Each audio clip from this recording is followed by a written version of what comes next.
பாரு முருகா, எனக்கு அன்னைக்கு ஒரு பேச்சு இன்னைக்கு ஒரு பேச்செல்லாம் கிடையாது. என்னைக்குமே ஒரே பேச்சு தான், ஒரே மூச்சு தான். ஏன் கட்சி ஜெயிக்கணும். எனக்கு கூட ஒரு சிறு தயக்கம் இருந்துச்சு, எங்க இந்த சீமானனுடைய நரித்தந்திரத்துல விஜய் விழுந்துருவாரோ, சீமானுடைய உண்மையான முகம் என்னங்கிறது தெரியாம வசமா மாட்டிக்குவாரோ அப்படிங்கிற சிந்தனையானது நமக்கு இருந்துச்சு. ஆனா சீமானோடு பயணித்தால் நாம் செல்லாக்காசாக மாறி விடுவோம் அப்படிங்கிறத நன்கு உணர்ந்து சீமானோடு எந்த ஒட்டு உறவும் கிடையாது அப்படின்னு விஜய் கழட்டி விட்டதன் தொடர்ச்சியாக நான் தனியா தான் நிப்பேன் அப்படின்னு நேத்து நொண்ணம் கக்கி இருக்காரு. டபுள் டக்க நாராயணா பல்லே ஆலியா நீ. நான் தனிச்சு போட்டிடுறேன் 2026 இப்ப வந்து 60 தொகுதிக்கு வேட்பாளர் போடுறேன் போட்டுக்கிட்டு இருக்கேன். நீங்க வேணா கட்சியில சேருங்க, உங்களுக்கு சீட் தரேன். இவன் யார்? போரிக்கு போறம்போக்கு எச்சக்கல் 420 கன்னிங் பாய்சன் பாம்பு நஞ்சி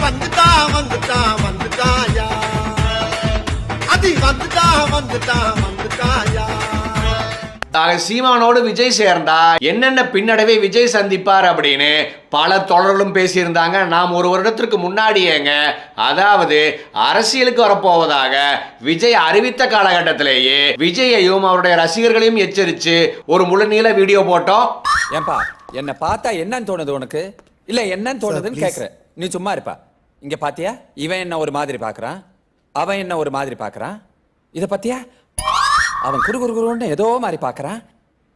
அதில் சீமானுடைய நோக்கம் என்பது விஜய் முதலமைச்சராக்குவது கிடையாது. மாறாக விஜய்க்கு அரசியல எதுவுமே தெரியாது. அப்பேற்பட்ட விஜய தம்பி பாத்தீங்களா, எனக்கு இவ்வளவு பெர்சன்டேஜ் ஓட்டு இருக்கு, நீ மட்டும் வந்து அண்ணன் கூட நின்று, நீ வேற அரசியலுக்கு புதுசு, உனக்கு எதுவும் தெரியாது, அண்ணனுக்கு சப்போர்ட் பண்ணு, மித்ததை அப்புறம் பார்த்துக்குவோம் அப்படின்னு விஜயை ஏமாற்றி விடலாம் அப்படிங்கிற கணக்கானது சீமானிடம் இருக்கு.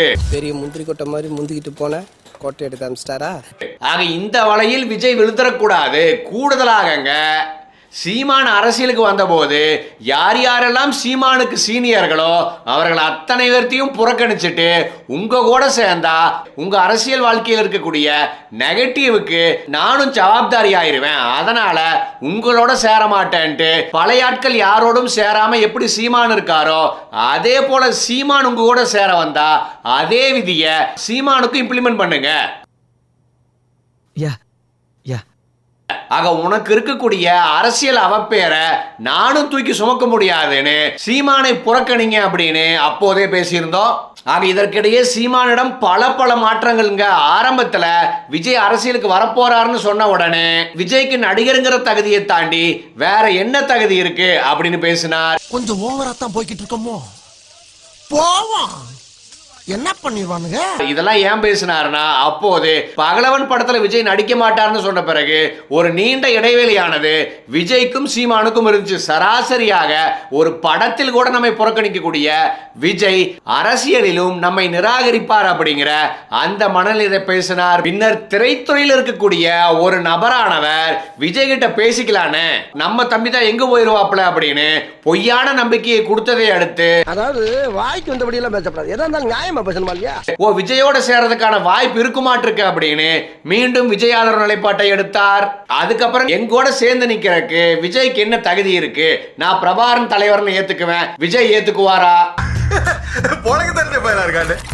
நான் ஆத்து மணல் கொள்ளைக்கு எதிராக பேசுவேன், விஜய் பேசுவாரா அப்படின்னு இப்படியெல்லாம் உருட்டிட்டு இருந்தவர் கட்சி பேரை அறிவிச்சு அடுத்த ஒரு வாரத்துல விஜயோட கூட்டணி வைப்பீங்களான்னு ஒரு கேள்வி கேட்ட உடனே கெக்கபக்கன்னு சிரிச்சுட்டு, உங்களுக்கு எல்லாம் நானும் என் தம்பியும் ஒண்ணு சேர்றதுதான் பிரச்சனையாட்டு இருக்கு, கண்டிப்பா தம்பி கூப்பிட்டா போவேன் அப்படின்னு விஜயோடு இணையலாம் அப்படிங்கிற பெரும் எதிர்பார்ப்போடு அன்றைக்கு இருந்தார். What is sudden surprise?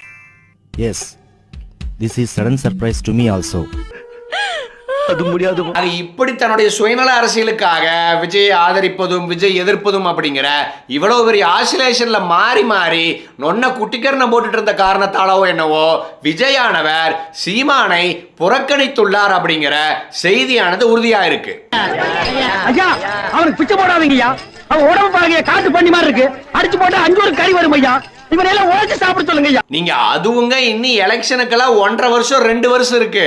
அப்படி இருக்கும்போது இப்போதே நான் தனிச்சுதான் நிக்கிறேன், 60 வேட்பாளரை கூட நான் தேர்ந்தெடுத்துட்டேன், யாருடனும் கூட்டணி கிடையாது அப்படிங்கிற சொல்ல வேண்டிய தேவையானது சீமானுக்கு எந்த புள்ளியில வருதுன்னாங்க, விஜயை முதலமைச்சர் வேட்பாளராக ஏற்றுக்கொண்டு சீமான் அந்த கூட்டணியில் இணைவாரா மாட்டாரா அப்படிங்கிறதுக்கான முடிவை எலெக்ஷனுக்கு சில மாசங்களுக்கு முன்னாடி எடுத்துடலாம்.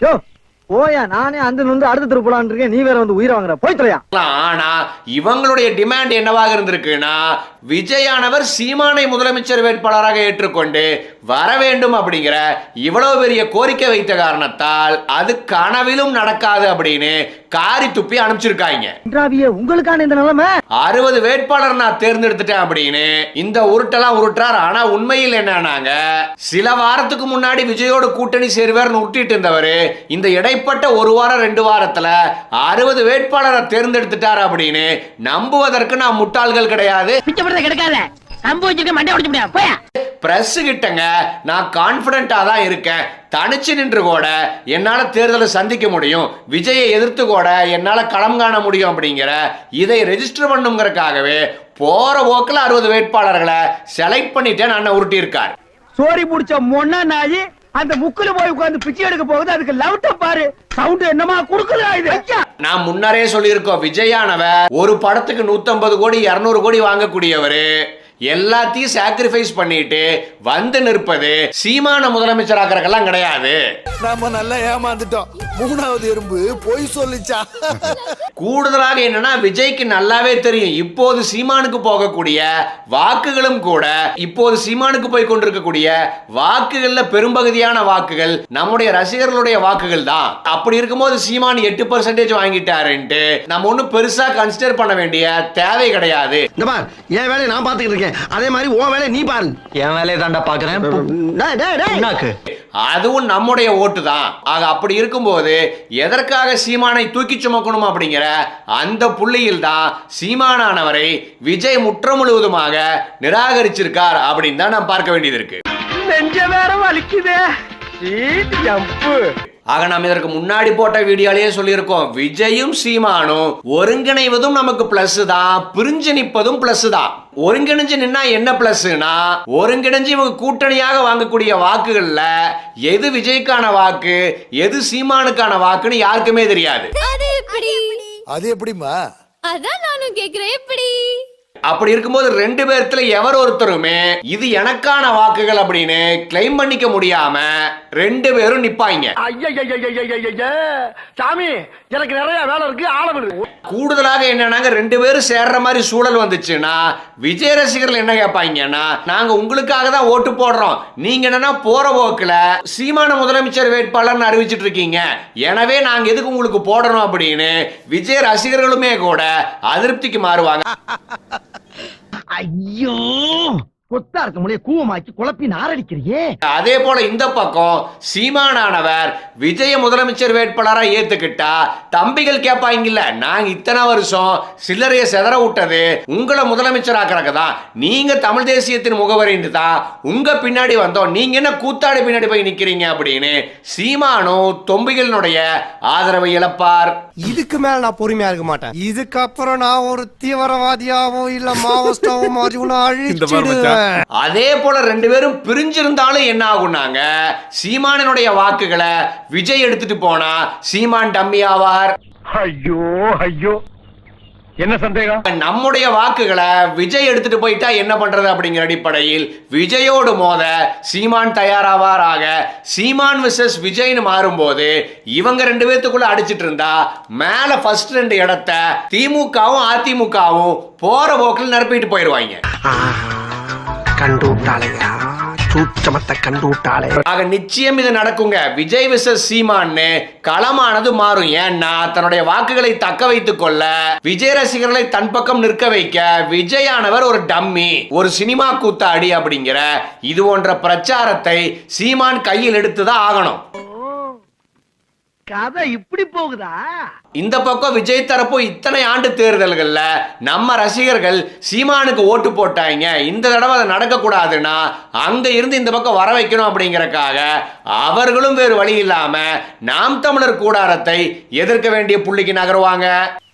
போடா மொட்டைப்படா, தலை கோயிலுக்குள்ள போய்விடும். என்னையா சொல்ற? ஆக இது எல்லாத்தையும் தாண்டிங்க இந்த எல்லா வாக்குகளுமே திமுக அதிமுக அதிருப்தி வாக்குகள் தான். அதிருப்தி வாக்குகள் அல்லது எதிர்ப்பு வாக்குகள். ஆக அந்த திமுக அதிருப்தி வாக்குகளை ஒரு பக்கம் பாஜக, ஒரு பக்கம் நாம் தமிழர், ஒரு பக்கம் விஜய்னு இவங்க 3 பேரும் பிரிச்சுக்கிட்டா 3 பேர்த்துல யாருமே தனிப்பெரும்பான்மைக்கு வர முடியாம போகும். ஆக அந்த சூழல்ல திமுகவானது எளிமையா ஜெயிக்கும். அதெல்லாம் அட்ஜஸ்ட் பண்ணிக்க மாமா, அப்படி இப்படி இருக்கத்தான் செய்யும். ஆக இது ஏதோ நம்ம ஆரிடமாலாம் சொல்ல, வெறுமனே 1.5 வருஷம் 2 வருஷத்துல எலெக்ஷன் வரத்தான போகுது. 2026ல என்ன நடக்குதுன்னு மட்டும் பாருங்க. இப்படி சோறு திங்கிறக்கு எவ்வளவு மானம் கட்டு போய் தெரிய வேண்டியிருக்கு தெரியுமா? பேசுறாங்க பேச்சு. இந்த வீடியோ உங்களுக்கு பிடிச்சிருந்தா கண்டிப்பா லைக் பண்ண மறக்காதீங்க. அப்படியே உங்க நண்பர்களுக்கும் ஷேர் பண்ணுங்க. நீங்க பண்ற ஒவ்வொரு லைக்கும் தான் இந்த வீடியோவை மற்ற நண்பர்களுக்கும் கொண்டு போய் சேர்க்கும். மறக்காம சப்ஸ்கிரைப் பண்ணுங்க. உங்க கருத்துக்களையும் கமெண்ட் பாக்ஸ்ல பதிவு பண்ணுங்க.